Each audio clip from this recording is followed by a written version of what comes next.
se repose en paix sur Dieu seul, de lui vient mon salut.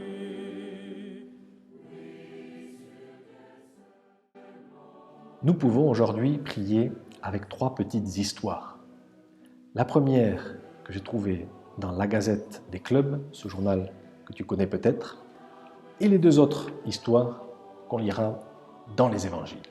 Dans ces 3 histoires, il y a un schéma clair qui se reproduit toujours et qui peut aussi se reproduire dans ta vie.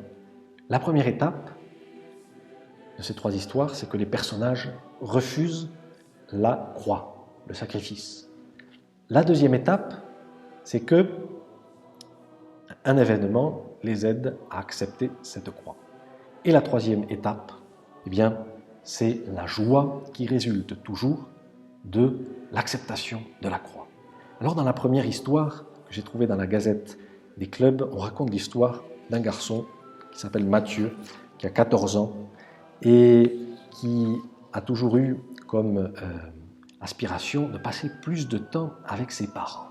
Arrive le confinement, il a enfin une occasion pour passer plus de temps avec ses parents, mais Matthieu n'en profite pas, il se renferme sur lui-même et il passe ses journées à jouer aux jeux vidéo, à regarder des vidéos tout aussi stupides les unes que les autres, et il se bourre le crâne avec des séries Netflix. Nous sommes le 15 avril et Matthieu a perdu un mois entier de sa vie. Cependant,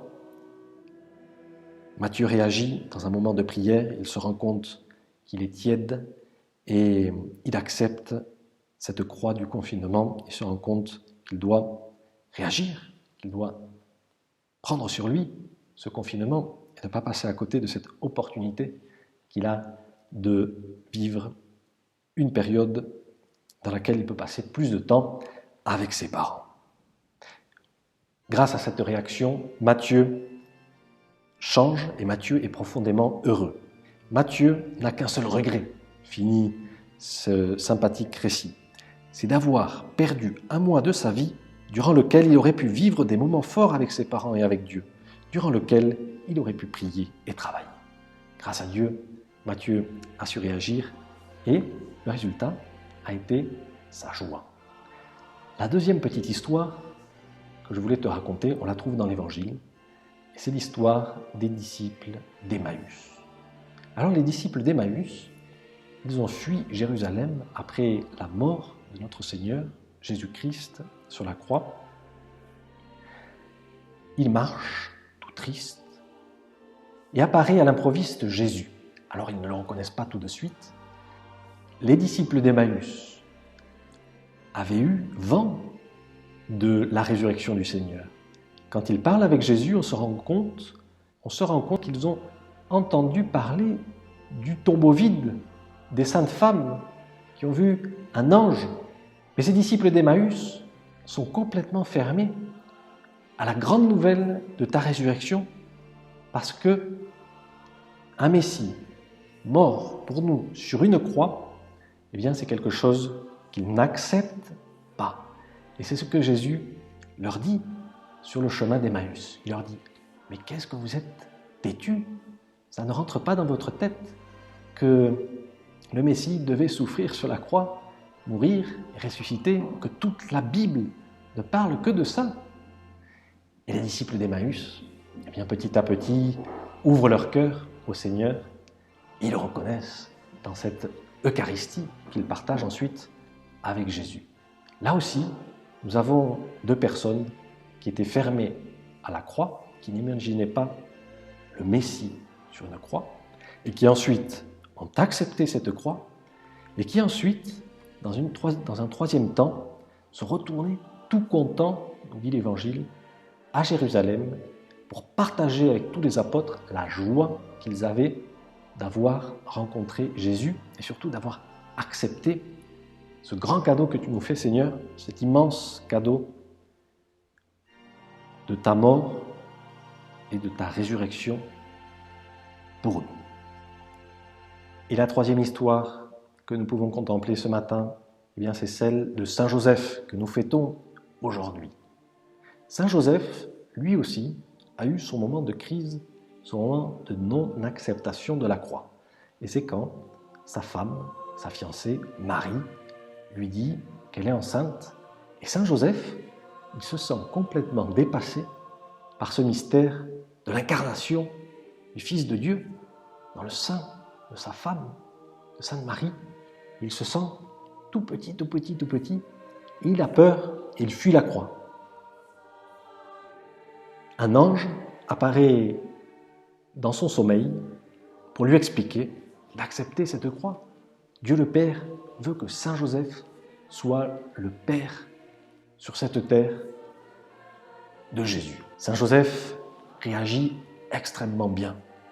Il accepte d'être dans les plans de Dieu le Père. Il n'a plus peur des difficultés que cela comporte. Il prend cette croix de manière extraordinaire. Et il y en aura des croix. Il devra aller à Bethléem, il devra ensuite fuir Hérode, il devra aller en Égypte, revenir. Et le résultat de l'acceptation de cette croix, eh bien c'est la grande joie que Saint Joseph a eue de pouvoir être avec Jésus sur cette terre.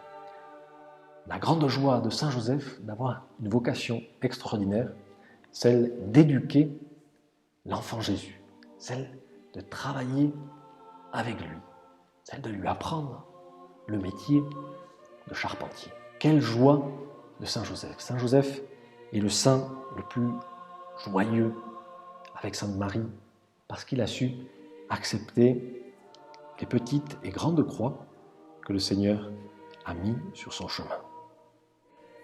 Dans ces trois histoires, le Seigneur apparaît dans la vie de ces personnages. Il apparaît dans ce récit fictif sur le confinement, dans la vie de Matthieu, dans sa prière. Il apparaît surtout aux disciples d'Emmaüs. Sur ce chemin, il marche avec eux et ensuite il se fait reconnaître. Et il apparaît dans la vie de Saint Joseph et de quelle manière? En s'incarnant au sein de sa famille. Le Seigneur Jésus, il apparaît très souvent dans ta vie pour te dire qu'il veut être avec toi et que tu le trouveras dans la croix. Tu le trouveras en acceptant la croix, en acceptant l'amour qu'il a pour toi sur la croix. Nous n'aimons pas la croix pour la croix, mais nous aimons la croix parce que nous savons que tu es là, Seigneur, et que tu nous aimes sur la croix. Alors un moment privilégié pour accepter cette croix, pour te dire, mon Dieu, que nous la voulons, ce moment privilégié, c'est la Sainte Messe. Alors je sais, tu ne peux pas y aller depuis déjà plus d'un mois, et il en reste encore un gros à attendre avant de revenir dans nos églises, mais tu peux t'unir à ces messes qui sont célébrées par les prêtres, souvent tout seuls, souvent retransmises aussi sur Internet, et tu peux faire des communions spirituelles, en disant, Seigneur, j'aimerais te recevoir, avec la pureté, l'humilité et la dévotion avec lesquelles ta très sainte mère te reçut. Et alors, le Seigneur, de manière extraordinaire, peut rentrer dans ton cœur de manière quasi sacramentelle. Seigneur, nous te disons que nous voulons te recevoir, que nous acceptons ces petites croix que tu nous envoies, que nous acceptons cette croix du confinement, et nous savons par expérience que c'est ainsi que nous trouverons la joie, la véritable joie, qui a ses racines en forme de croix. Nous allons demander à Saint Joseph, travailleur, de nous aider à trouver des petites croix dans nos tâches de chaque jour, dans cette journée qui s'ouvre à nous, dans ces devoirs que tu feras, dans ces moments de repos. Et aujourd'hui, nous commençons le mois de mai, le mois de Marie, et nous demandons à la Sainte Vierge de nous aider à accepter les petites croix et la grande croix du confinement, pour trouver avec elle et Saint Joseph le bonheur sur cette terre et le bonheur de la vie éternelle. Amen.